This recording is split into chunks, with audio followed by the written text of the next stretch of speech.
Blackstone Audio presents The Burning of the White House, James and Dolley Madison and the War of 1812, by Jane Hampton Cook. This book is read by Marguerite Gavin. Author's Note. This book began when I toured the White House in February 2001 as a new staff member. I'm not sure who told me. Maybe it was my new boss, Nancy Theis, or one of the Secret Service agents who guarded the rooms during public tours and answered questions. Regardless, a tidbit of sentimentality stood out and stuck with me in the years to come. When you tour the White House, you enter on the east side and walk through the ground floor corridor, past the windows overlooking the Jacqueline Kennedy Garden and the library. Then you walk up a set of stairs, which gives you the sense of stepping up to power, as the design intended, to enter the state floor through the grand East Room. The chandeliers glisten overhead as your eye beholds the full-length portrait of Martha Washington across the room. As you walk through the East Room, you pass the intersection of the red-carpeted cross hall in the center, which creates a stately image on television for presidential news conferences. You also see the full-length portrait of George Washington by Gilbert Stuart.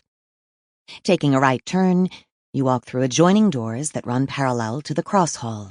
Subsequent adjoining doors allow you to enter the beautiful green room, blue oval room, red room, and state dining room before exiting through the cross hall and north entrance. An arrangement in the red room is where I first caught the sentimentality about James Madison's wife, Dolley, and the War of 1812. Above an adjoining doorway between the red room and state dining room hangs Gilbert Stuart's portrait of Dolley Madison.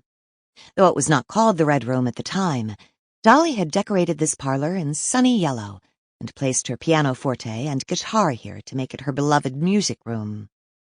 Fittingly, Dolley's portrait faces the East Room with a view of the George Washington portrait that she saved in 1814. In this way, when all of the adjoining doors are open, as they are for public tours, Dolley continues to keep her eye on Washington. Though the arrangement is a fun tidbit, it made an impression on me and ignited a desire to learn more.